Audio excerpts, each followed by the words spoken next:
Let's start with the prayers. Om Sahana Vavato Sahanau Bhunakto Sahaviryam Karavavahai Tejasvidavaditamastu ma vidvishavahai. Om Shanti Shanti Shanti.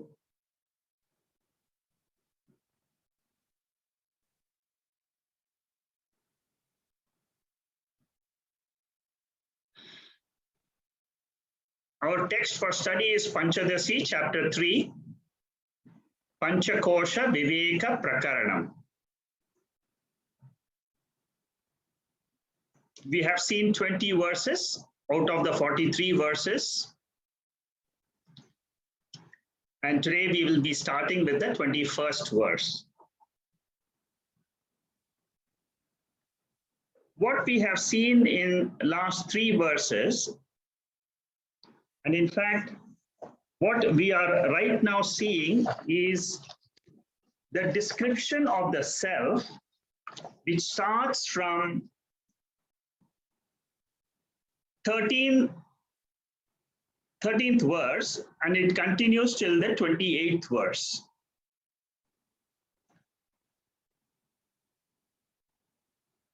This is shown in the chart here. Jnanam Brahma, Satyam Brahma, Anantam Brahma. These are the 3 words we should always try to understand in the spiritual path. Satyam, Jnanam, Anantam Brahma.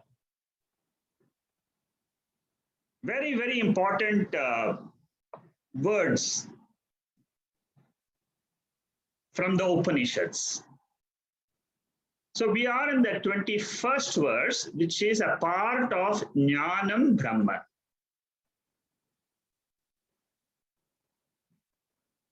Swami Vidyaranya takes for analysis Jnanam, the word Jnanam, after explaining the Pancha koshas. The 5 koshas are the 5 dresses which are worn by me, the Chaitanyam consciousness principle. As I always say, in the spiritual path, we are not analyzing a lot about what we are experiencing in the world. That is called as Vyavaharika Satyam. The interactional experiences of the sense organs with the sense objects. That is what is called as Vyavahara, transactions.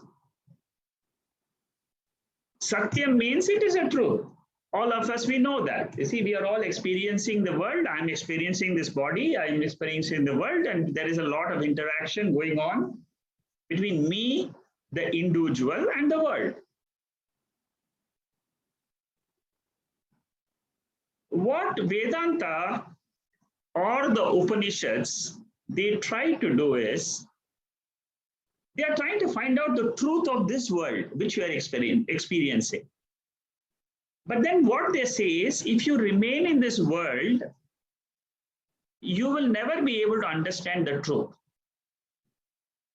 For example, suppose you are in a dream world and you're trying to understand, hey, what is this dream? How did this dream world come about? I'm experiencing the dream. I'm experiencing the dream body. I'm experiencing the dream objects, the tiger, the forest, so many things in the dream. And suppose you are inside the dream and trying to ask this question, who am I? Who am I? What is this world which I'm experiencing? You will never get the answer because you are always inside the dream. To know what the dream is, you need to come out and understand what the waking world is. Who is the waker? The moment you know who is the waker, then you understand, oh, there is a dream world which is created by the waker. Don't ask for what purpose and why and all that. See, we are only trying to understand the truth of the world which we are experiencing. So the first thing we need to do is come out of the dream. The moment we get out of the dream, we come to know the truth of the dream. Similarly, if a person is continuously sleeping and trying to ask the question, hey, what is this am I experiencing? There is no world. There is no body, there is no experience, there is no nothing, there is no world. It's completely blank. So being inside the same reality, you cannot know the truth. Whatever you have understood now about the dream and about the sleep, you should understand that same thing is happening in the waking also. What the Upanishad is trying to reveal is Atma, the truth of this world, the truth of this body. Individual body, what is the truth of that? Atma. What is the truth of the world? The huge world which we are experiencing, the truth, the Upanishads give a name to it. They call it Brahman.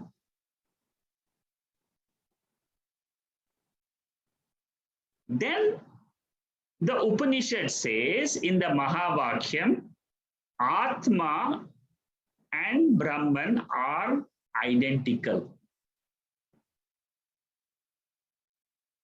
How do you understand this? First of all, you should know what is Atma. Atma is what? Something other than this world, on which this world depends on. This world is not independently existing. It is existing on a higher principle called as Atma or Brahman. Like the dream world, dreamer exists not independently, but depends on the waker.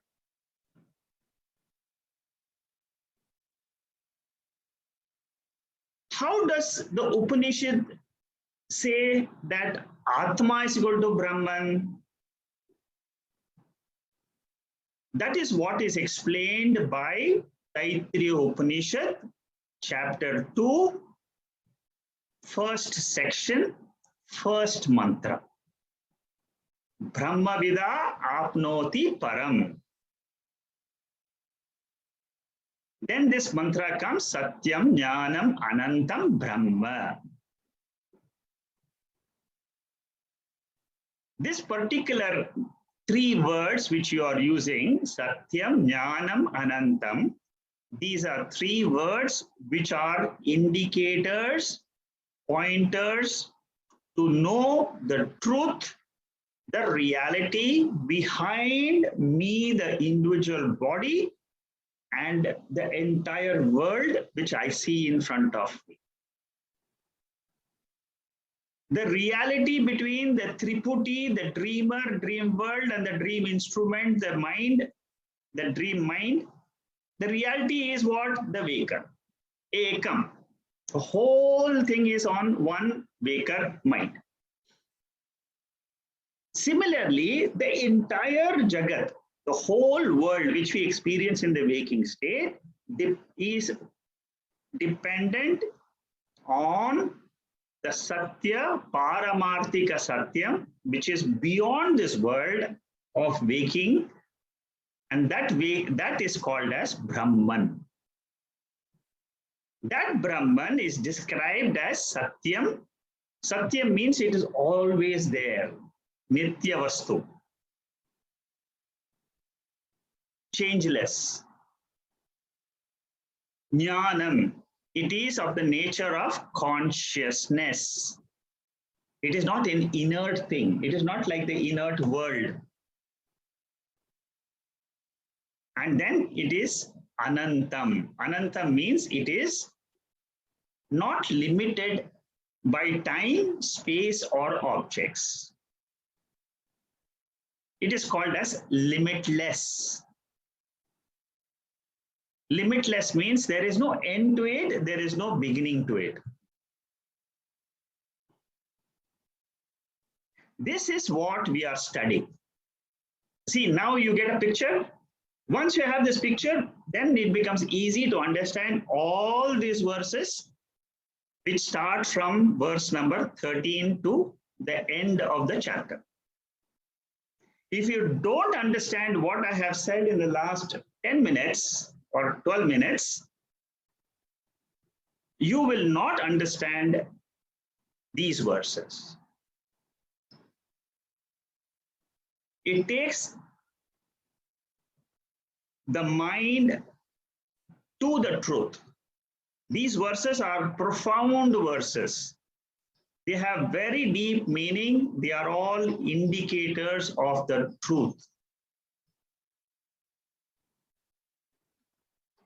Quickly, I will tell you what is the meaning of indicator.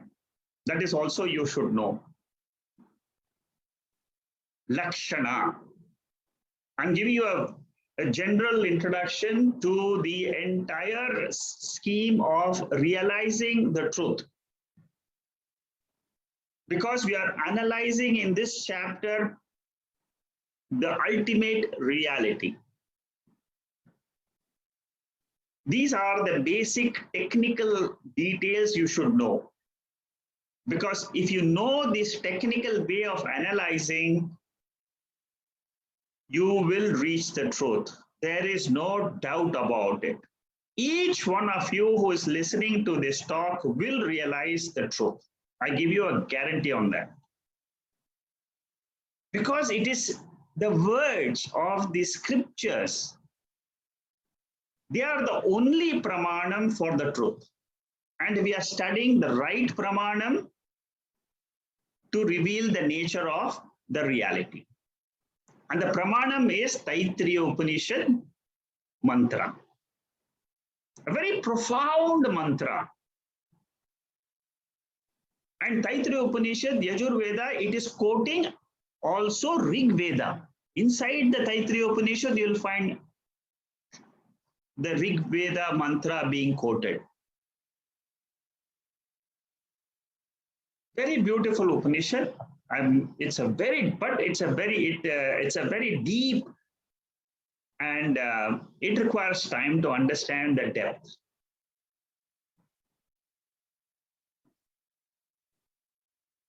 I was talking to you about indicators. Lakshana. Lakshana means indicator. Pointer. Whenever we talk about pointers in Vedanta, you should remember three words. Svarupalakshana. I didn't prepare a note. This is just offhand. I'm telling you. Maybe somebody can prepare the note and you can circulate in the group. There are three lakshanas. Svarupalakshana, Tatkalakshana. Third one is called as Atat Vyavritti Lakshana. Some people say, I will explain to you each one of them, then I will tell you how we can understand these three words. Svarupalakshana means if you must understand these three words. Because why? Because these are all technical terms to unravel the Upanishadic mantra Satyam, Jnanam, Anantam, Brahman. And we are analyzing these three words from verses 13 to the end of the chapter, till the 43. That is the gist. To understand these verses, you should know what is the meaning of indicator, what is the meaning of this pointer, you should know. So whenever in this world, we want to describe something. Normally, we will give a description for an object. Suppose I want to describe a flower.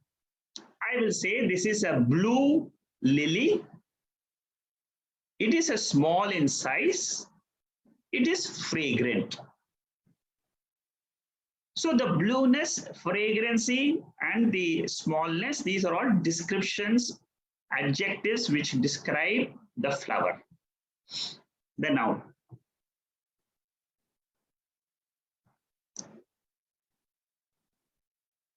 We are giving the nature of the flower.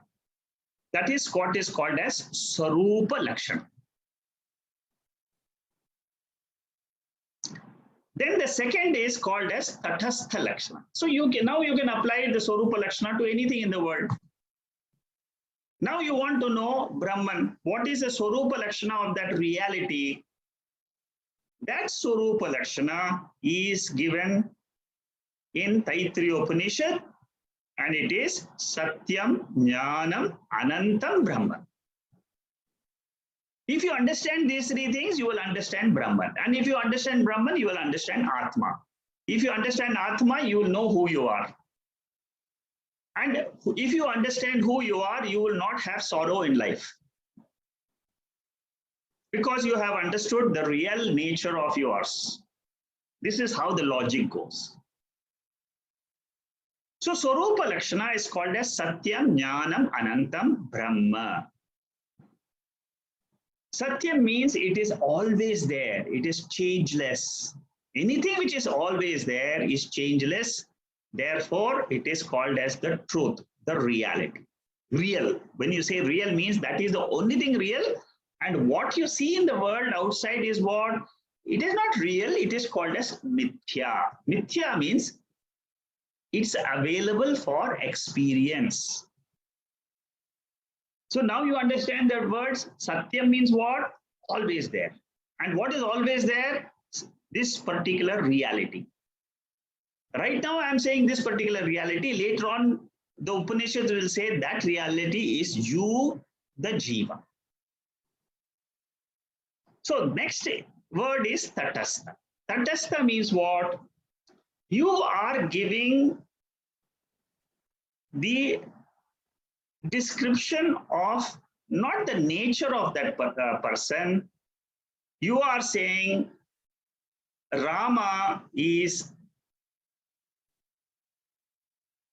the brother of Lakshmana and Bharata. So now what you are saying, person A is the brother of someone. You're not giving directly the person's name. You say, for example, Jacqueline is a sister of somebody in Malaysia. So through the second person, you are giving the description, that is, you are giving pointing out to Jacqueline. That is what is called as Tatkalakshana. So I hope you're all clear. Tatastha means it is you are describing something through something else. When it comes to Brahman, the reality, what is the Tatkalakshana? Tatkalakshana is Brahman is Jagat Karanam. It is the cause of this entire universe. It is the substratum. That is what is called as Tatkalakshana. The third lakshana which I talked about is called as Atat Vyavritti Lakshana. Some commentators say that it is the same as Tatkalakshana also. So you can see what it is. Atat Vyavritti Lakshana means it is, Atat means what is not. Vyavritti means to remove. You remove what is not, and then you will arrive at the truth. I'm sure most of you have guessed what is this. It is Neti-Neti. Brihadaranyaka Upanishad, 3 or 4 times in the whole Upanishad uses this method, Neti-Neti iti vachana. Very famous. Brihadaranyaka Upanishad is famous for this, Neti-Neti iti vachana. And then, of course, there is a Mahavakyam there, Aham Brahmasmi. So how does the Upanishad, Brihadaranyaka Upanishad, reveal this truth of Brahman? It says you try to remove from whatever you are experiencing, you remove Neti-Neti. All the things you try to remove. You're experiencing the body, remove it. You're experiencing the mind, remove it. You're experiencing the intellect, remove it. You're experiencing the reflected consciousness, remove it. You are experiencing the entire world of inert objects, planets, galaxies, those are all inert objects only. So all that you remove. In this way, Neti-Neti, what do? You don't describe. You only say, whatever remains is the truth.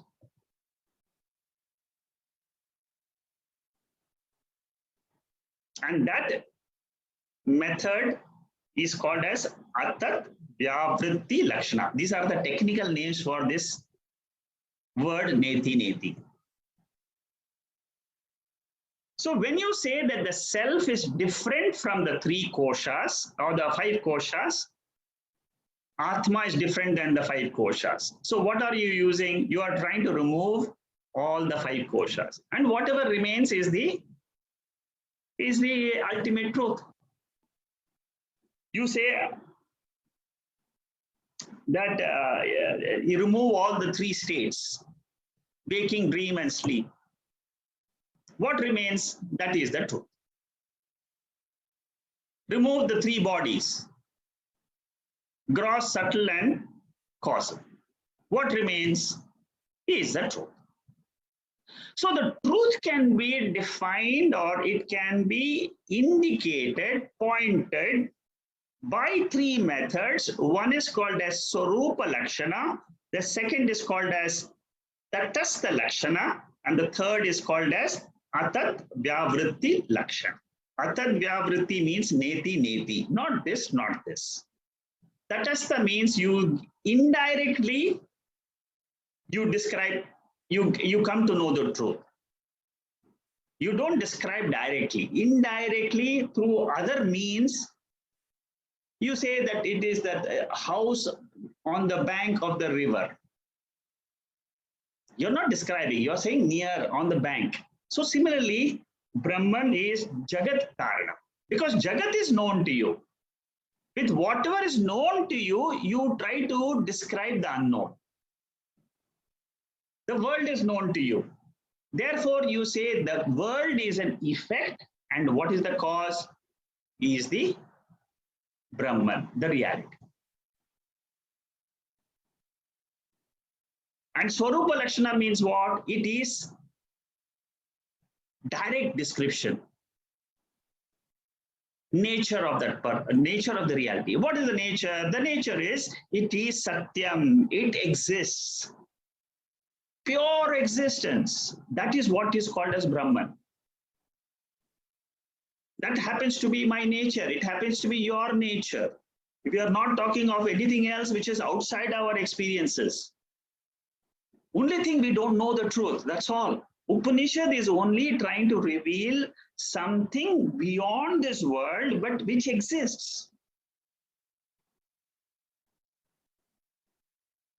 So if you have understood these 3, it will be very easy to understand all these verses from 13 onwards till 43.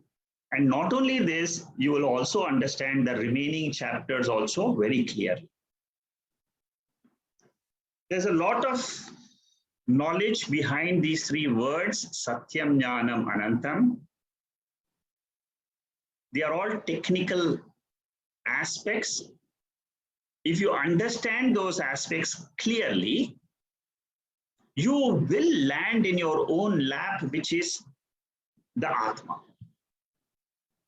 Very easy. It's not difficult at all. Don't think that these are all very difficult to understand. How it's all in Sanskrit, nothing. All that is very simple, actually. Somebody wrote to me and say, I don't know Sanskrit.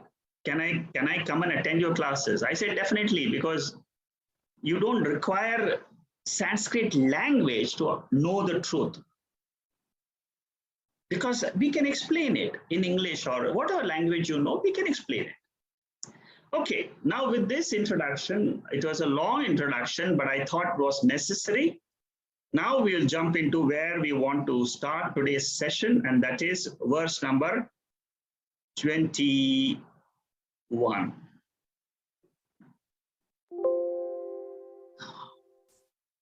Let's chant this first. Yasmin asti loke bodha tat upekshane bodha tat upekshane yad bodha matram tat brahma iti yad bodha matram tat brahma iti evam dhi brahma nischaya evam dhi brahma nischaya. So what does this mantra say? Yasmin asti loke bodhas tat upekshane. Whatever objects are being perceived, you remove or dismiss the knowledge of those objects.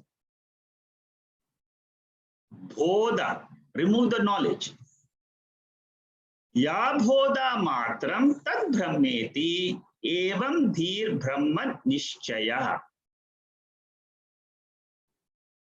Yet bodha matram. So once you have removed the objects, what remains? What remains is the knowledge. Pure knowledge alone remains. And that is called as Brahman. Pure knowledge without the objects is Brahman. That is what is the explanation in this 21st verse. Isn't it clear?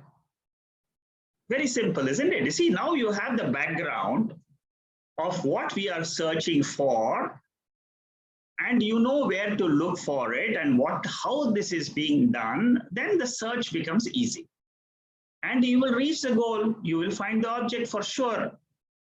By the end of this chapter, you will have found your own true self. I give you guarantee, you just go through these verses properly. If you don't understand, at the end of the class, ask me the question. This is what I don't understand. This I understand. This I don't understand. If you can't ask the question, write to me at the end of that. You send an email to me or a WhatsApp. There are many people who write to me and say at the end of the hearing these sessions, they say, I don't understand this. And then how do I reconcile? From the perceptions, you remove the objects. What remains is pure awareness, Brahman. From our daily experiences, you remove the waking state.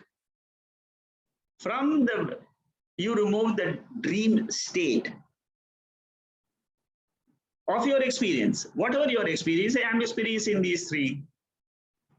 I remove the sleep state. What remains? That knowledge, pure knowledge about yourself, which is called as consciousness, remains. That is called as Jnanam. Consciousness is called as Jnanam. What about the Triputi which we experience? Now, again, I'm going to a technical area, but then you will understand what I'm saying. Triputi means what? The knower, known, and the knowing objects. So our perceptions is what? Our perception is only these three. You remove these three, the Triputi you remove, what remains is the pure knowledge. That pure knowledge is called as consciousness. And that is what is called as Nityam. So consciousness minus the objects is equal to awareness, pure awareness. You drop the attention of the objects, consciousness will be revealed to you. Many people come back to me and say, in the waking state itself, I am able to realize it. Yes, of course, this is the truth. Because you're removing all the objects from your mind, which is clogged up with thoughts and perceptions. You remove that, and what remains is the Sakshi. That whatever remains is the technical name given to it is what is called a Sakshi. And or Sakshi means it is awareness. Lack of attention is the problem. Experience of the truth is not the problem. Once you have known there exists something called as awareness, in which there is nothing. What is the nature of awareness? There we don't see anything. There we don't hear anything. There we don't think of anything. That is what is called as Bhuma. Chandogya Upanishad. I use this quotation very often. Where you don't see anything, where you don't experience anything, that is what is called as the truth. It is not called as nothingness, it is called as the truth. Why? There is a lot of reasons given behind. There are 5 reasons given why it is not nothingness, it is not blankness, it is the truth. It is Satyam, Jnanam, Anantam. Shankaracharya, in his beautiful commentary on Satyam, Jnanam, Anantam, gives 5 reasons to the Shunyavadin and says why it is not nothingness, but why it is Satyam, why it is Jnanam, why it is Anantam.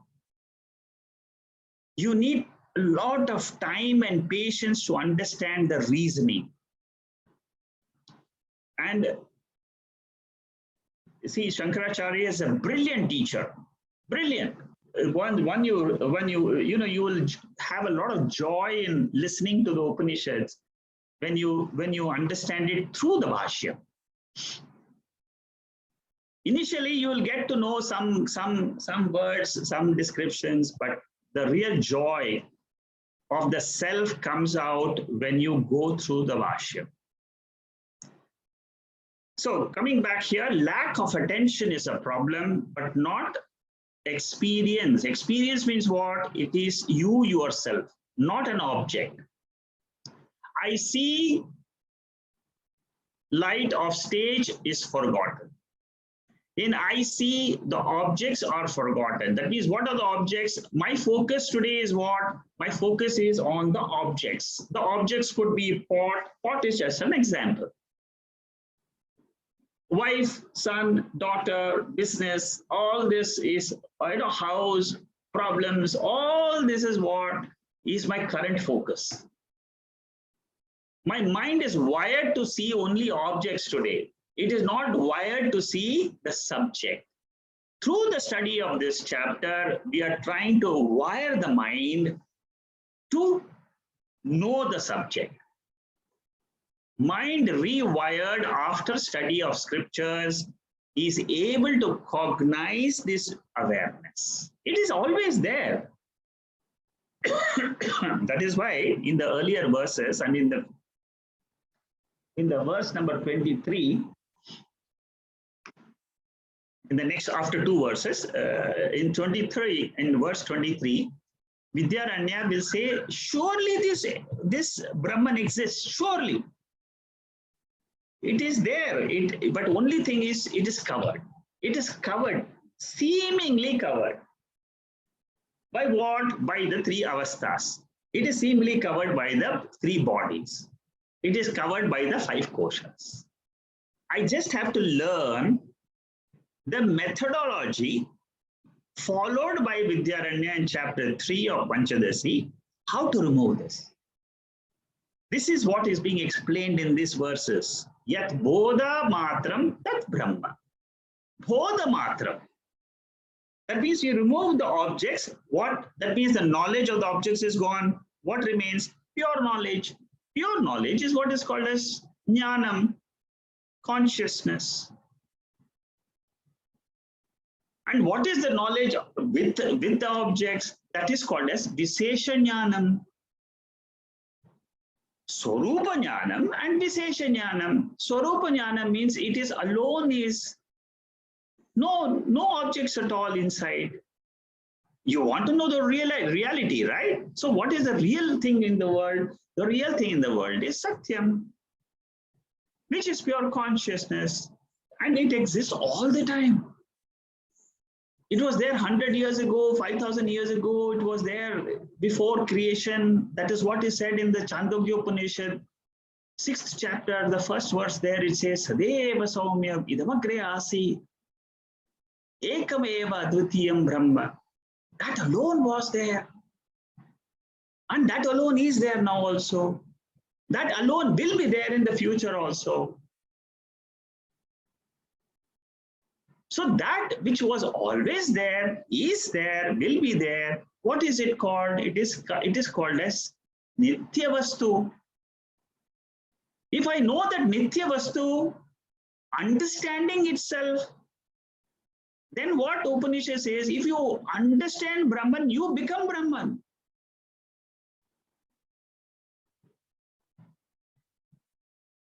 Mundaka Upanishad very clearly says that. He says you just understand. Automatically you will be Brahman only. That's all. You will be pure consciousness if you understand very clearly. You must understand consciousness, Satyam, Jnanam, Anantam clearly. Clarity of knowledge without any doubts, without any Viparita Jnanam, opposite knowledge. Without that is moksha. It is freedom from the limitations of the 5 koshas. That is what is called as Bodha Matram. See how important is this word Bodha Matram? Pure knowledge. Pure knowledge is called as consciousness, Chaitanyam. So now we know consciousness, object plus thought. There is an object outside and there is a thought in my mind. These two together is called as Vritti Jnanam. This is called as Vishesha Jnanam. What I remove? I remove the Vritti. When I remove the Vritti, what happens? Vritti means thought. When I remove the thought, what happens? The object goes off. So thought minus object is equal to consciousness. So mathematicians will enjoy this because there is a lot of equal to sign, minus sign, plus sign and all that. They understood. They see this is how in different ways you can explain Veda. Consciousness is Bodha Matram. Remember this word. Bodha Matram. Only Bodha. At the end of the talk today, you must say, I understood 2 words, very beautiful words in the Panchadasi chapter 3. Bodha Matram, Bodha Matram. What is Bodha Matram? Bodha Matram means pure awareness. That awareness is called as Bodha, knowledge. Knowledge of the objects is not the truth. Knowledge, pure knowledge is the truth, which is called as consciousness, which is called as Brahman. Consciousness, suppose I say Rama, and I know Rama means this particular person. Whether I say Rama or I indicate that body, it is the same thing, you know. So whether I say it is Jnanam or I say it is Brahman, now you know what is Brahman and what is Jnanam. Similarly, once you have understood Satyam, which will come afterwards, immediately then you will know, oh my God, this is what is it. It is the same thing which is being indicated from the 29th verse to the 34th verse, 5 verses. 5, 6 verses, we are talking about Satyam. So don't bother about the objects, thoughts in meditation. I'm having a lot of thoughts. It's agitating me. My mind is restless. Arjuna complained. Lord Krishna just smiled and said, that is the nature of the mind. Why are you bothered? I am teaching you about Atman Jnanam. Now you are talking about the mind. You meditate on Atma, your mind will disappear. That is what is said in the chapter 6 of Bhagavad Gita. If you understand that chapter clearly, it is the same truth which is being revealed there. Same thing is said in Kaivalya Upanishad also, from verses 16 to 22, Kaivalya Upanishad. Same. So focus on the awareness, the foundation, the substratum in which all the thoughts are arriving and departing. That foundation, that truth principle, that substratum, you cannot miss it. It is like the apple in your hand. If you see an apple, you will say it exists. Use the words of the scripture. Satyam, Jnanam, Anantam. You cannot miss the true awareness principle. Cannot miss it. It is there. It is as good as an apple in your hand. I am that spiritual, that whatever it is called as the immortal light. Immortal light, why is it called light? Prakasha Sarupa, Swayam Jyoti. We have done this in the 10th chapter of the Panchadasi. Swayam Jyoti, because it is the light in which I see the whole universe. It is not only this body. This body is just a small, insignificant portion of the entire cosmos. It is through this light I see the whole universe manifesting and manifesting. Upeksha. Upeksha means you disregard, discard, don't pay attention, remove the effort. Upeksha. Iti Brahma Dihi. Where do you see it? In your Dihi, in your intellect. Where is this? In Brahma Guha, in the cave of Brahman, which is hidden in your own intellect, in which the three states are coming and going. See, this word is important.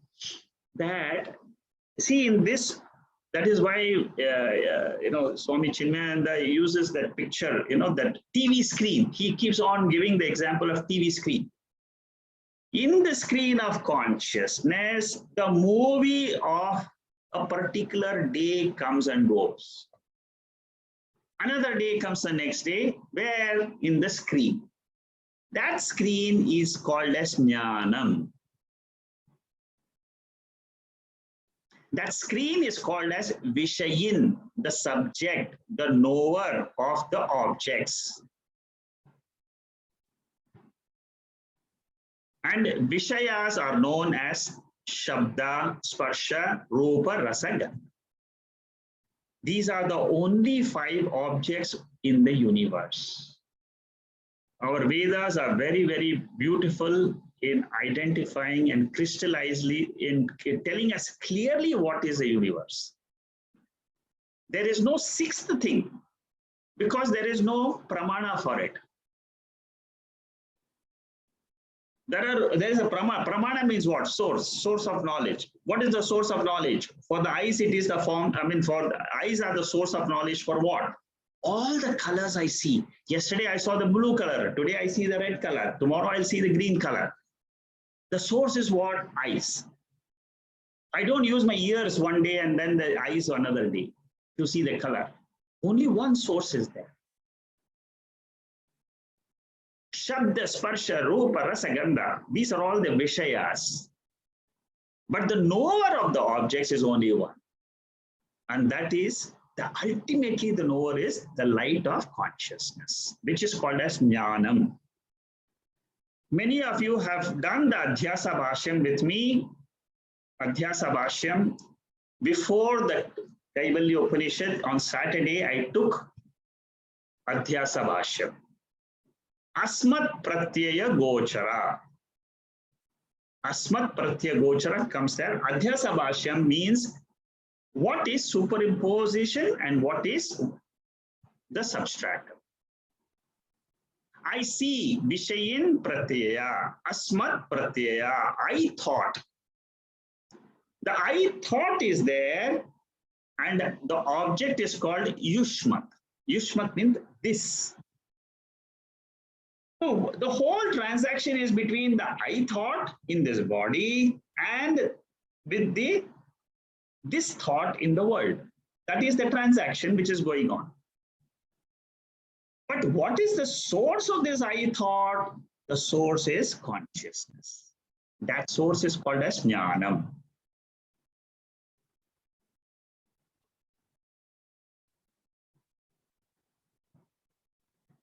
Dhritarashtra asked Sanat Kumara, what is the spiritual death? Spiritual, what do you mean by spiritual death? Sanat Kumara explained to him and said, it is pramata, inattentiveness is spiritual death. What is the meaning of inattentiveness, pramada? Inattentiveness means at every time I forget myself and I take the body as me. Or I take this mind as me. Thoughts have come, I take the mind, the thought is to be real. But what is the reality? I am now attentive because I know Jnanam, I know pure knowledge now. Realize it now, that with attention you can realize it. Vedanta gives you a new eye to be attentive, be alert. Being alert itself, that is what is being in the now, right now. Be in the now, be in the now, now. Don't go back to the past. Don't go forward to the future. When you are in the now, that is what is called as the third chakshu, the third eye. You are with your true self, which is your pure knowledge. This is just a quick revision. I don't think I should go too much, but anyway, I'll just quickly run through it. Knowingness does not change in 3 periods of time: past, present, and future. Without the object, there is no knowing, but consciousness is there. Knower minus I is equal to consciousness. Changeless. I mean, these are fairly simple now. Once you understood what is pure knowledge, knowledge with objects is called as the knower. Knowledge without the objects is called as consciousness. This consciousness is changeless. And this changeless consciousness is the illuminator. We call it illuminator because in this light of consciousness, the 3 states and their objects, the waking world and its objects and beings, the dream world, its objects and beings, the sleep world and its objects, which is the ignorance. All these 3 are manifesting and unmanifesting in the light of consciousness, which is called as Jnanam in Taittiriya Upanishad. See, we are going into the depth of this Satyam, Jnanam, Anantam. Very big depth. Each and every verse is only used by Vidyaranya to take you towards the depth of the 3 words. Keno Upanishad, Pratibodha Viditam Vatham, Amrutatvam hi vindate, Atmana vindate viryam, Vidyaya vindate matam, Mrutam. So what is consciousness? It is Pratibodha. Pratibodha is the important word in Keno Upanishad. Pratibodha means what? Before the knowledge of the object, whatever exists is consciousness. See how beautifully Keno Upanishad describes the same consciousness. Very brilliantly, Pratibodha. And that is what is called as immortal. And whoever intuits it, you see, here intuits it, it's not that he says whoever experiences it. Normally, we use the term intuition and experience. Experience is always with the mind and the sense organs, karakas, triputi. And what is intuition? Without the karakas, if you are able to realize, that is what is called as intuition.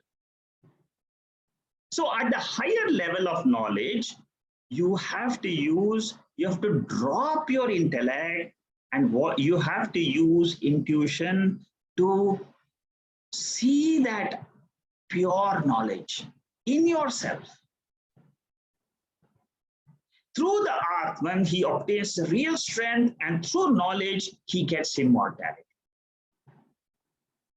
What knowledge? The knowledge of Brahman, the knowledge of Atman. Consciousness is known in and through all the thoughts.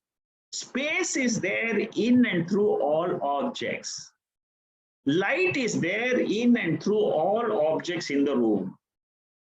Consciousness is there in and through all the states, all the 5 koshas, and all the 3 bodies.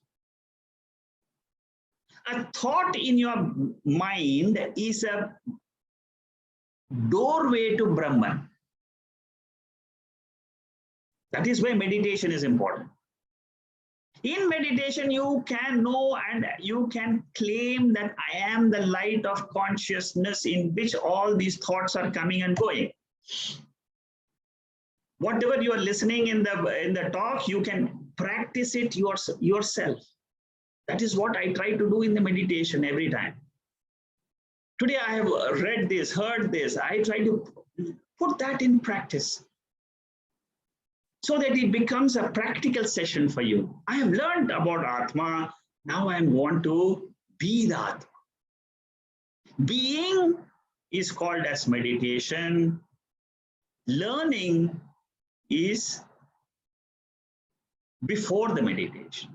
Learning about Atma, you can then know and meditate and contemplate and be the Atma. Why we do Panchakosha Viveka? Because it is a shortest way to Brahman, like Mandukya Upanishad. That's why I say Mandukya and Taittiriya you must study. Even if you don't study the other Upanishad, these two are direct paths. Taittiriya Upanishad, 5 koshas. Mandukya Upanishad, only 12 mantras. 3 avasthas. You cross over the 3 avasthas. Do Om meditation, you are on the lap of Brahman.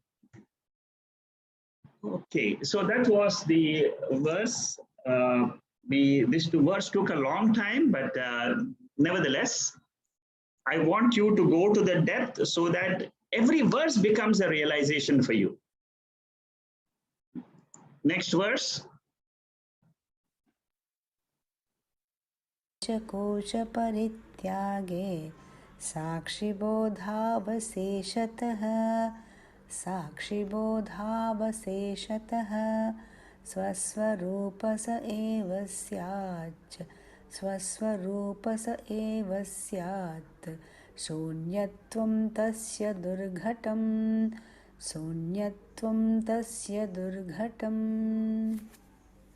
So what is said in this? Very simple. Again, very simple. You see, once you have understood the topic, then each and every verse is a joy. Sakshi of 5 koshas is uninvolved, unaffected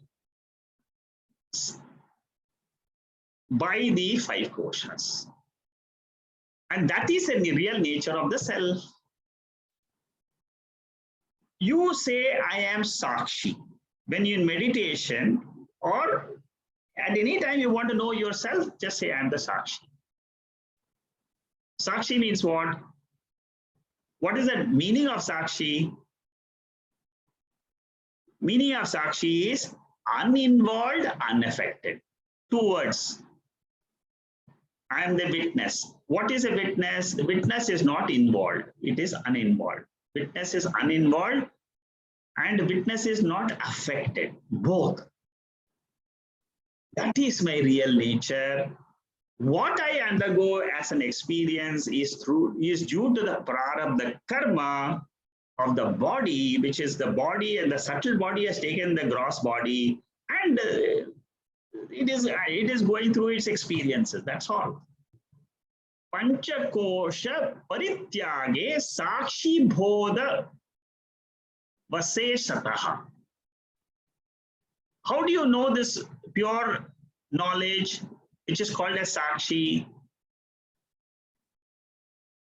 What you do is, you take the Panchakoshas, you remove the, you just in your mind say, I am not these 5 dresses.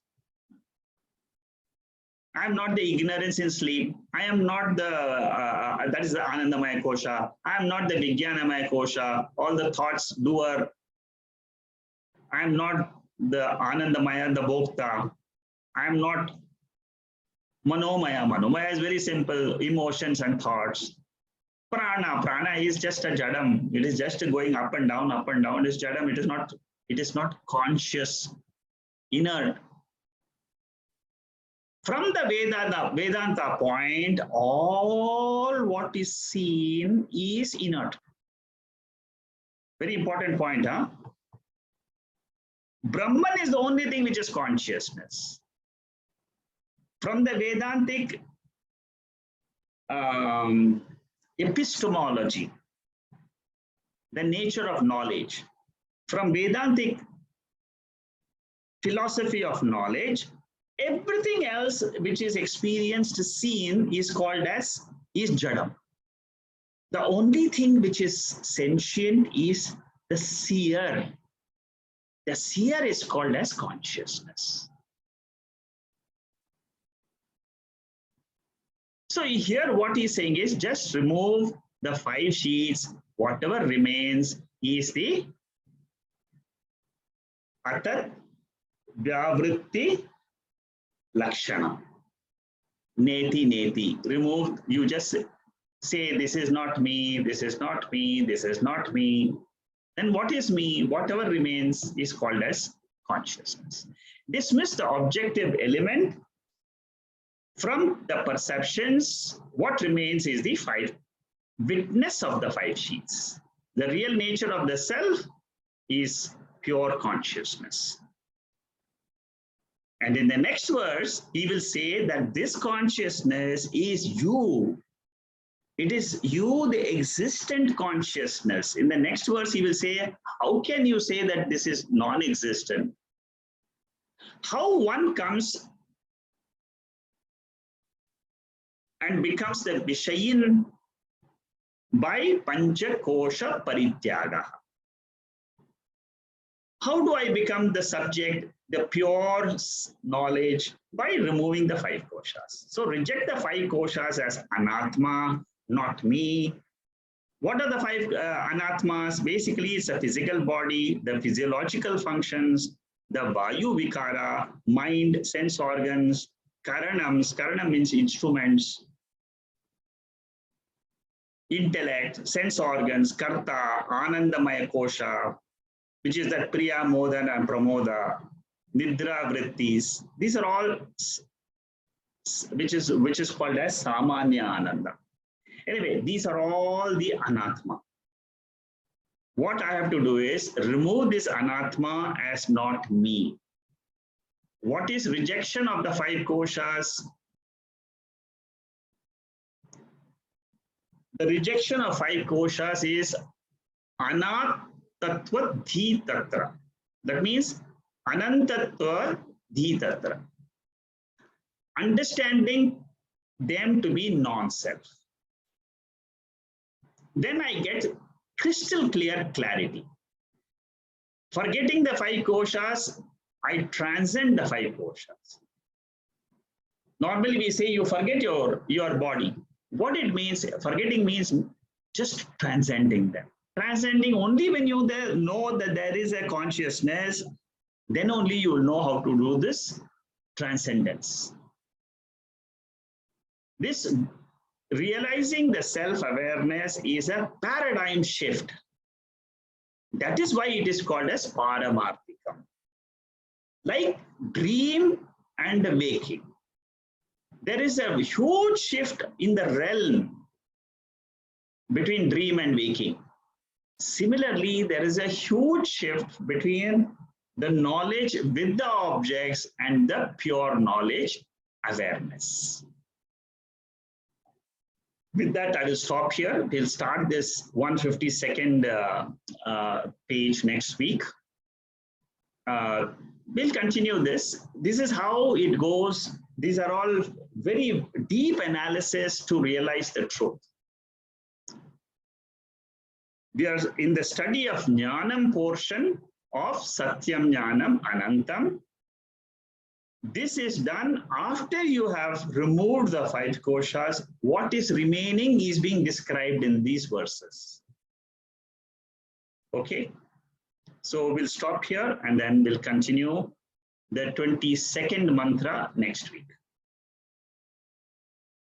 Om.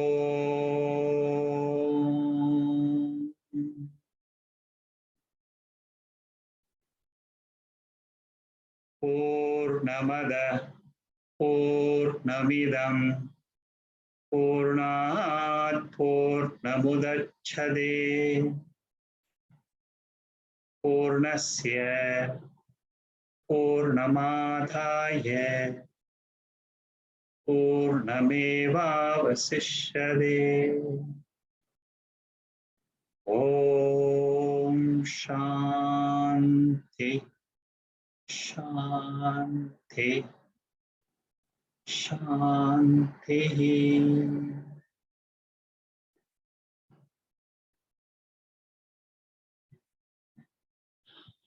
Any questions from anybody? Yes, Shekharji, I have a question. Yes, yes, Preeti, go ahead. Yes. So, in the session as well as in the meditation, you talked about thoughts, right? Yes. That object minus thoughts is consciousness and all about thoughts. Yes, so yes. I understand that, but it is very difficult to, work on You are thoughts. right. I mean, Okay. sometimes you are. I agree with you, Preeti. The only way to, this is an obstacle of the mind. It is not able to understand these equations and all that. But what will happen is when the knowledge of Atma goes deeper, this problem you're facing will go away.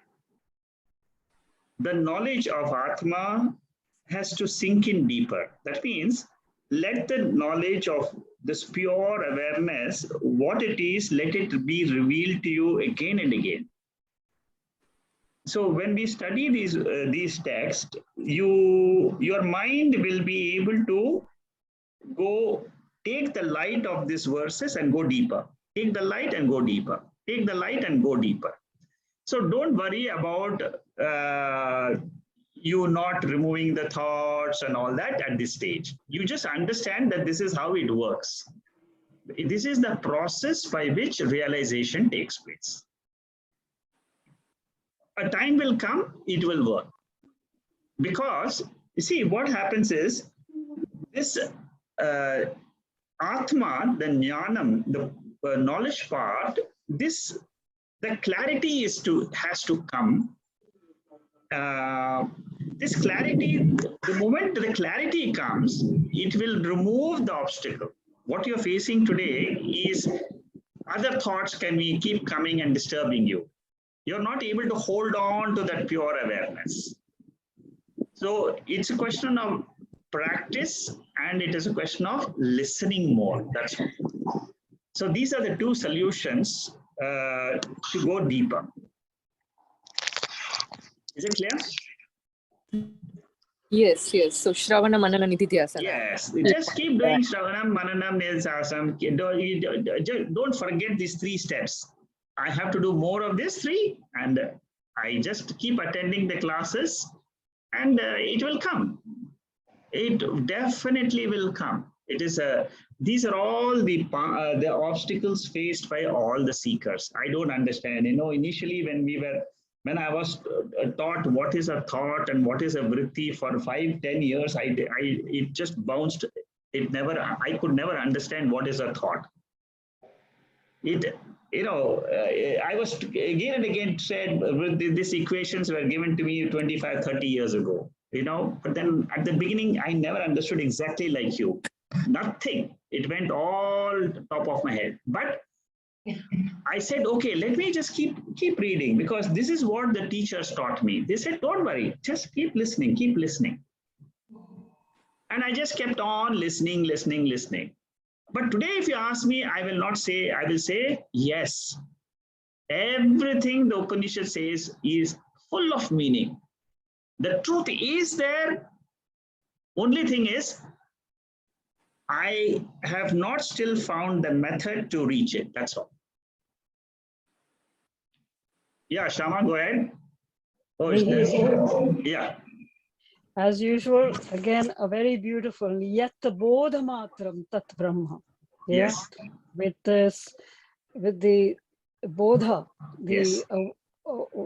the sheer awareness and the knowledge, and the Brahman, which of course you very nicely summarized in Satyam, Jnanam, this thing. So when you are, by excluding everything else, you are reaching that Satyam, that knowledge.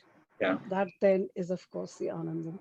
What I was also fascinated, your comment about the maths, because while you were talking, and I have never understood any maths at all in school, but what I was already doing in my head was I say, oh, this is really how you reach the singularity, so you're Yes. reaching the singularity amidst all this plurality. Correct. So this singularity, this knowledge, the single knowledge, this is kind of the lowest common multiple. Am I right? I don't know what that was. Yes, you're right. That's correct. Yeah, lowest common. So it was really from vague, distant memory, all this maths was coming, where I hated maths, So, but suddenly this was coming, and therefore bodha matram, or in thought alone, in that thought alone I exist, I abide. Therefore, linger not, O mind, for not one or many of the other objects of the entire universe shall give you the joy, even a fraction of the resplendent infinite joy of the Satyam Jnanam Anantam. Even I imagine that not even a fraction you can get from any or all of these multiple objects of the universe. Isn't that correct? Yeah. Yes, yes. Therefore, so again, there is an equal to and therefore and all of that business, So therefore, leave all the insignificant world and embark on the journey beyond of the promised land. Indeed, where shall you go? Not into some far distant space and time, but here and now. Correct, yeah. Yeah.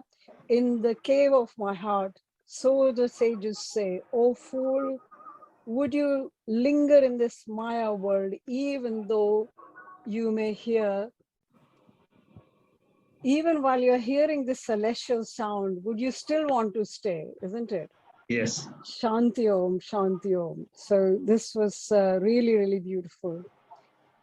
Your poems are very good, Shama. You should preserve them and keep it and type it and leave it for the future.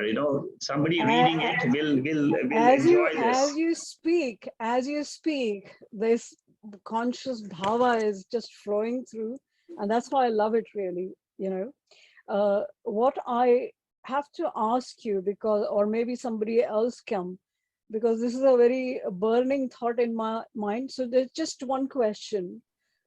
Am I right in understanding that the Satyam Jnanam Anantam can all be finally brought into Om itself?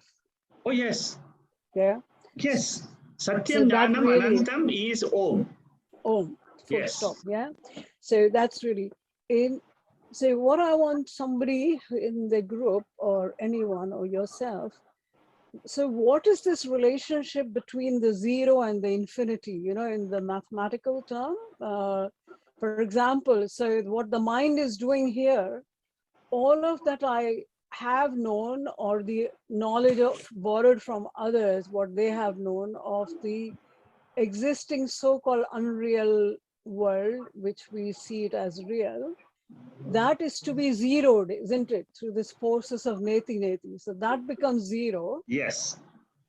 And so it's almost, there is as if there is a relationship between zero and infinity, that until you zero everything down, you cannot even begin to enter in the world of infinity. So really, I just wondered if you could explain that. You see, zero is nothing else, but it is Tatkalakshana. It is Neti-Neti, the third type of Lakshanam which I said, Yeah. Okay. that is Atat Vyavritti Lakshanam. In Brihadaranyaka. Yes, Atat Vyavritti Lakshanam. The technical name for zero is Atat Vyavritti Lakshanam in Vedanta. So that is zero. That is zero. Okay. What is infinity is Svarupalakshanam. It is Svarupalakshanam. You can use both this. You can use either of this to reach the Satyam Jnanam Anantam. So there is a very direct relationship. Absolute relationship is zero. Either you use, you can use either or. You can either, because both are lakshanams, they are indicators. So the process to of the same meditation, reality. It is both are indicators to the reality. So a person who has reached zero has reached the ultimate. The person who has reached infinity has also reached the reality. Both are describing the reality. So in the process of this thing, depending on where that particular bhava is, in the process of nididhyasana or meditation, because that obviously is the only process method available, isn't it? Yes. So there is either on every single time you are going very quickly through all the panchakoshas, not this, not this, not this, and go straight to the dhyana of the Svarupalakshana. Correct. You see, Svarupalakshana is Sarvatma Bhava. I am all this. All these 13 indicators. Yes, I am all this is Sarvatma Bhava, which is infinite. Yeah. So either directly on that, or you actually zero everything down and then go straight into infinity. Correct. I am not the three koshas, not the five koshas. I am not the three bodies. I am not the three avasthas. Where do you land? In the same locus as where you land with the infinite. Excellent. Thank you. That's I'm sorted. These questions which you have on this, it's really amazingly clear when you do the bhashyam of Satyam Jnanam Anantam. Okay, someday maybe you will do it. One day I will do it. It is amazing. It is a direct revelation of the truth. Direct. It's amazing. Thank you. I just want to add what Shama is asking regarding zero and infinity. So, no, Shama, just I want to, because it's a very nice thing what you asked. Suddenly I remember. I know no maths here. That's why I'm asking. Yeah, he's an engineer. Venkatesh is an engineer. I really love mathematics. That's why I thought. Oh, wow. See, if you really see what happens is, from the point of Bhagavad Gita, I just want to add, in Bhakti Yoga, there is one particular sloka where Arjuna asks Krishna, Evam satata yuktaye bhaktavasvam padyupasate e chapyakchar madvyaktam tesham te yogavittama. So he asks, which is good actually? Saguna is good or Nirguna is good? Should I just see the God and take the appreciation of the God, or see the Nirguna? What is the real thing? So from that point of view, if you see actually this zero, you can say it is like a saguna. Infinity is like a nirguna. You cannot define what is infinity because God is there everywhere. But if you see zero, if you see God is there in everyone. God is existing in everywhere. Every object it is there actually, behind every object. So this is how you have to see, because he is like Shekhaji uses a very specific word, relationless relation. Relationship less relation. It is something like that actually. Yeah, it's relationship less relation. Yeah. If you see zero, you cannot say it is positive, you cannot say it is negative. See, it is a relationless. If you see in infinity also, you cannot define 1 divided by 0 is infinity, 10 divided by 0 is infinity. Everything is infinity. If it is Ananta, what you will say? It is infinity only.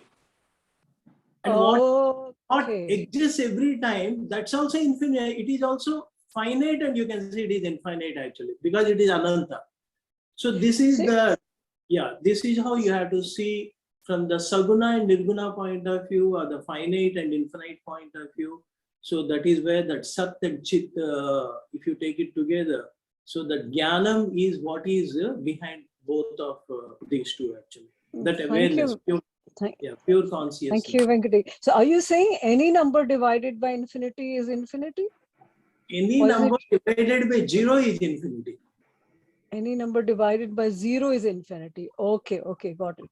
Yeah. Okay. That Purnamada is also probably saying something like this. Yeah. Purnamada is, because it exists everywhere. You take a little bit here, that does not mean anything actually. It is only a part of that. Yeah. Once I was actually describing this Purnamada verse to my son, and he's an agnostic. So he says, "Oh, Mom, how do you know that?" I said, "What do you mean?" He says, "That's mathematically correct." And I said, "What?" Because I know no maths, but he told me, he says, "No, that is very correct, that it is infinity." Yeah. So wonderful. Thank you, Venkatesh. Thank you. Yeah, Sarup, you have a question? Please go ahead. Yes, thank you. And just a continuation from what Shama and Mr. Venkateshwar have shared. So anything divided by 0 is infinity, but anything multiplied by 0 is 0, right? Exactly. So, so when I'm saying I divided by infinity, divided by 0, that means if I take any object or any thought and I divide it by, I do a Neti-Neti, which is 0, I will reach infinity, right? Correct. But if I multiply it, okay, now I don't know, this is concept, but I'm just trying to get the concept right. So if what does multiplication and division mean in this entire process? That's one question that I'm left with. And yeah, and I can ask my later questions if there's more to it, actually. If there's any thought on that, that would be helpful, or should I go ahead? Okay. Venkatesh, do you want to say anything? No, I just want to say, if you say multiplication means it is a divergence. And if you say division means it is a conversion. It is converging. See, if you are saying multiplication, if you keep on multiplying, you are at the periphery. You are seeing so many objects. At the end of the day, what you will see actually, in every object is converging from one single point only. Okay. If you take a circle, everything is at the periphery. And with one circle, with one converging point, you can draw so many circles. You are at the periphery. That is what the whole Vibhuti Yogam is saying. In every object, I am only there because I am that center. I am that the locus of everything. So that is how we have to see when we are talking about the multiple. But when we say divided by 0 infinity, that means it cannot be defined. It is Anantam. It does not make a difference whether it is one object is there, 2 objects are there, 3 objects are there, 5 objects are there. Anything as far as the center is concerned, it is infinity. Everything is part of that only. Okay. It is not affected. That's what you can read in that. I'm understanding the division better than the multiplication right now. Here division is the most critical part actually. That's all right then. I think we all have to go back to our maths classes again. Yes. Vyavaharika world is multiplication. Vyavaharika is multiplication. Okay. Yes, that's correct. Okay. God's world is division. Okay. That's helpful. Thank you. So a very what should I say, enlightening session, okay, because I've been a Vipassana practitioner for many years, and I have been living with this one thought that the reality, anitya is reality. Okay, change is reality. And what I realized in today's session is that change is experience, nitya is reality. And that was like a big one for me. So it's just gone into my head and I'm feeling quite kicked by it. It's like, because every time I say anitya is reality, yeah, it is, but it is only an experience. But nitya is the reality, right? Okay, so let me explain to you, Saru, you have touched a very subtle point in Vedanta. which is the division between Jnanam, the Jnanam, which is pure Jnanam, which is called as consciousness, and which is Visesha Jnanam. So Visesha Jnanam is Anityam. That means if you keep on looking at all the Viseshas, you are in the Vyavaharika world. So Vyavaharika world is only talking about Anityam. It is eternal. It is also eternal. You see, it is also there eternally. The change is also eternal. Yes, the change is also eternally going on. Yes, yes. Everything is changing. It is changing eternality. Yes. There is another changeless eternality. Vedanta tries to reveal the changeless reality, and it is trying to tell you, focus on the changeless nature of yours. See what is not changing in me. Whenever you sit, that is why in Vipassana, ultimately you end up into that center of yourself, which is not a changing reality, it is a changeless reality. You are reaching the core of your personality through Vipassana. But only one thing you should remember: don't make that as an object. Yes. The moment you make it as an object, it is again you're talking about the changing reality. Yeah. See, the other distinction that is why in Vipassana, many people come back to me and say, sometimes, I am really confused. You know, I have done Vipassana for 20 years, 30 years. And still I find there is no fulfillment in me, you know. I know. I feel empty. Yeah. You know, I feel good, no doubt, but I feel not contented. The feeling of contentment, fulfillment will come when you know that reality is me and no more objectification. That is why the knowledge of the scriptures which teaches me this reality is the cause of moksha. It is a cause of freedom, mukti. It is the words, the meaning of the words. You see, how do I come to know about this reality? It is through the scriptures only. There is nobody else coming and telling me, yesterday I saw this reality, therefore I'm coming and teaching you. You also try. If somebody is trying to teach you like that, that is wrong. Somebody must use the scriptures. The 13 indicators, if you use them, you are using the Shastra, a scriptural methodology to come to the core of your personality. What I find very interesting is in today's meditation, and I used to practice Vipassana earlier, and I still, carry it in my body. It's a very powerful practice. However, the focus is on the body. Here we are saying, I am not the body. That is the starting point itself. I am not the body. Right. Yeah, I am not the prana. So there the focus is on the processes.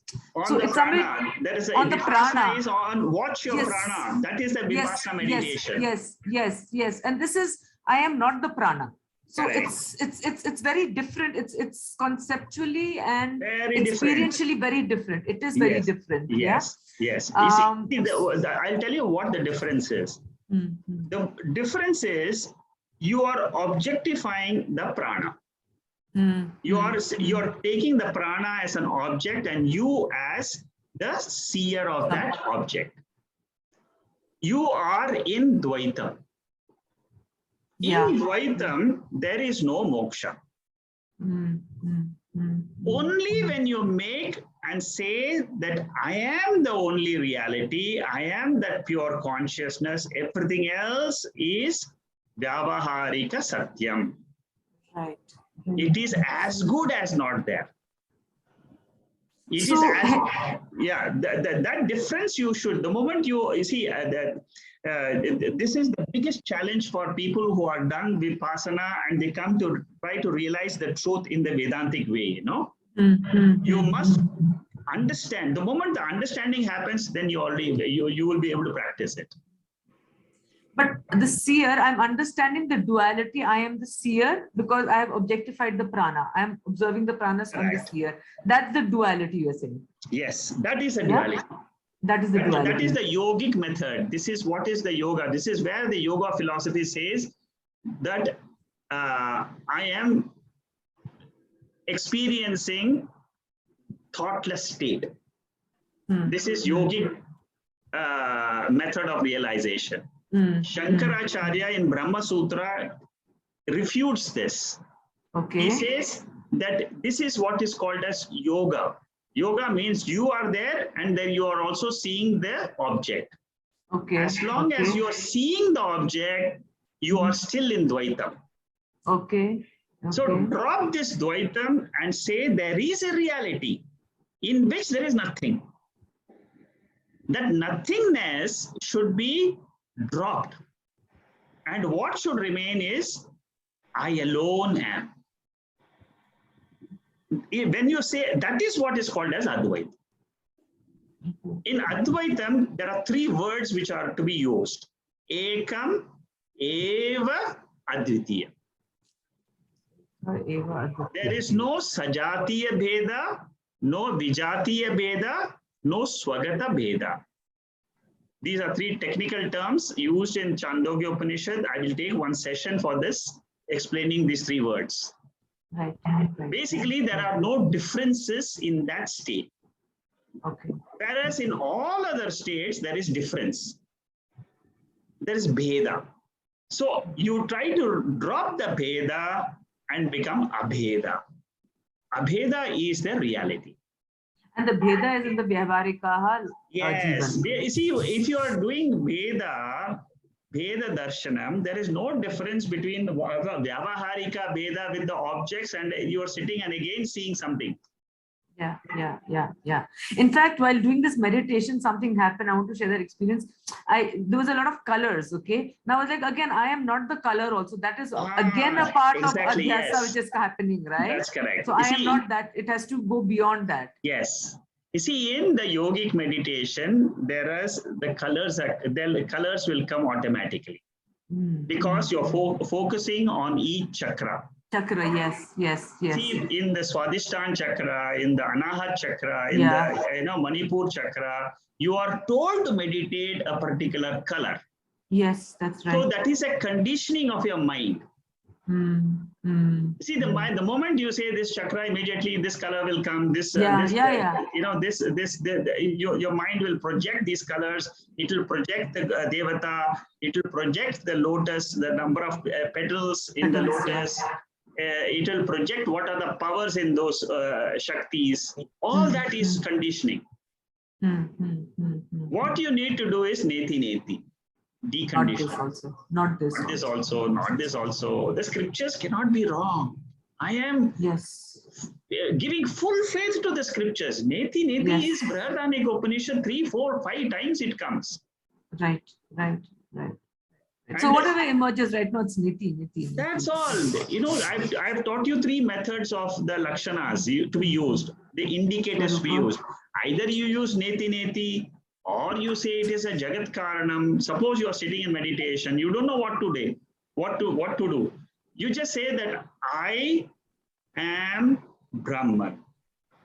I don't know what is Brahman, but you say that Brahman, it has been said it is Jagat Karanam. It is from where the whole universe is coming and the whole verse is resolving also. Let that thought come. Kaivalya Upanishad 19th mantra is this beautiful meditation mantra. Mayeva sakalam jatam, mayeva pratishtatam, may sarvam layam yati. So once you have these, this is a Tatkalakshana. This is, I'm using the scriptures.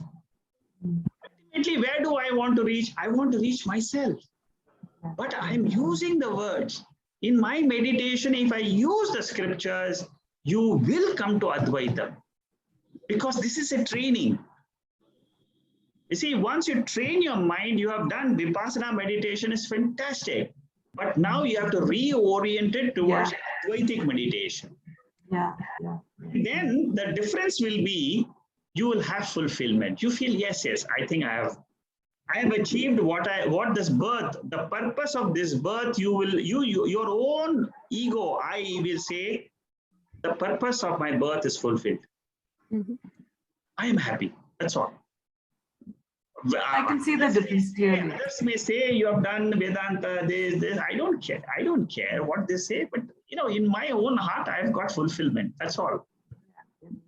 It's a tremendous joy and a bliss, because even a small wee bit of this glimpse is enough for your fulfillment. One just burning thought I want to ask, because I know you will know. Where is this particular description which is given, where it says, even if one had the capacity to obtain everything which is there in the universe, just about everything, the nature of the human desire is such that it will still not be satisfied. Where does it? It must be in Taittiriya Upanishad in Ananda Mimamsa. This is there. Oh, I see. Because I was thinking it is there in Ananda Mimamsa. In Ananda Mimamsa, it goes step by step. Right. In Brahmananda Vali itself, in Taittiriya Upanishad, when we do it, you will see this. Even if you get the Ananda of the Swarga also, you will not be happy. Yeah. Suppose you go to the Pitru Loka, you will not be happy. Yeah. Suppose you go to the Apsaras, you go to the where there are beautiful talented, then also you will not be happy. Why? Because you are missing something, and that missing is what? Atman. Yeah. You don't know yourself. You don't know the nature of yourself, which is consciousness. Yeah. And if you don't know that consciousness, whatever you may go and seek outside, it is like Narada telling, I've got 26 PhDs in so many subjects. But still, that sorrow has not gone. Yeah, absolutely. Yeah. So these are all pointers for that Eka Vijnanam. Yeah. So the contrast is that you can have everything and you're still not happy. Correct. And then you have just one thing and you're happy. And you're happy. You're happy, that's all. Okay, fine. I didn't get this. Okay, it doesn't matter. See, once you have got a taste of this Brahmananda, everything else is okay. It is okay. It is all right. If it is there also, it's okay. If it doesn't, so it doesn't really make much of a difference. Even a little glimpse is good enough. Yes, like the ocean, they say, in the chapter 2, they say, Apuryamanam Machalam Pratishtam. That's a beautiful one, isn't it? Yeah, see, the ocean is always full. Yeah. Whatever the rivers bring, the ocean is ever full. This Ganga river comes, Yamuna river comes, nothing happens to the ocean because it is ever full. Yeah. I must look up that one. I have one last clarification. Yes. This is in the talk you were mentioning about the waking, sleep, and the dream state. And at that time, you also said, I in my mind correlated them to being objects. Is that the correct correlation, that the waking, dream, and sleep state is also an object? Yes, it is an object of consciousness. It's an object of consciousness, and there are also states. It is, see, the 3 states are all belonging to the mind only. See, the mind has got three levels. If you take the mind, there are 3 levels. One level is complete ajnanam. That is, I don't know anything. Sleep state. So there is in that state, there is a vritti of karana sharira. There is a vritti, means there is a thought that I don't know anything. Then that is the ignorant state. That is what is called as the causal body. Suppose you are experiencing sleep state, that is your Karana Sharira. Yeah. Okay, then you come to dream state. In dream state, you are with the subtle body. Subtle body means you are only with your mind. It is mind only you are experiencing. All the objects in the world is only the mind. Okay, then you come to the waking world. Now, waking world, the mind is there. In the mind is there. In that mind, there is a light of consciousness which is projecting all the objects of the waking world. Like the dream world was projecting, who projected it? The waker only projected. Waker's mind only projected that. The sleep world also was the same. Waker was sleeping. His own mind was in an ignorant state. But now Upanishad is saying that you are not the waker. It is very easy for the waker to say, I am not the sleeper, I am not the dreamer. Now the Upanishad is coming and saying, you are not the waker also. I will teach you how you are not a waker. Because these three states belong to the vrittis, the thoughts in your mind. Every time, for example, in the waking state, you have emotions, right? You have emotions, you have planning, you have thoughts. I will do this. That is a thought. Yeah. Now, these thoughts are being illumined. They are actually speaking, they are inert. They don't have any knowingness in them. According to Vedanta, the mind is exactly like your body. Your mind is only a subtle body. It is made up of the subtle elements, whereas your gross body is made up of gross elements. And the whole world is nothing else, but it is the 5 elements, which is gross form. So, according to Vedanta, what is that knowingness or consciousness is only this Chaitanya. You must differentiate the world of Anatma, which is body, mind. Normally, what we think, I am the mind. Mind is sentient. You see, if we think that I am the mind, you are telling me that mind is not sentient. But I am saying mind is also jadam. Mind is also jadam. Mind is jadam. You have to split the mind into 2 portions. Okay. One is the consciousness portion, another is the jadam portion. The jadam portion is the thought. Okay. And Thought the consciousness portion is the Jnanam. Thought is jadam. Thought is jadam, consciousness is the Jnanam. So when I say pure Jnanam, it means that consciousness alone. You have dropped the jadam portion from your thought and you have put it into the world of Anatma. Okay, you are very near the truth. I can tell you for sure. Your blessings. I need blessings. Very good, very good. Thank you so much. Yeah. Thank you. Anybody else? Okay, thank you. It's time. It's quite a long discussion today. Thank you and good night. Hari Om. Hari Om. Hari Om.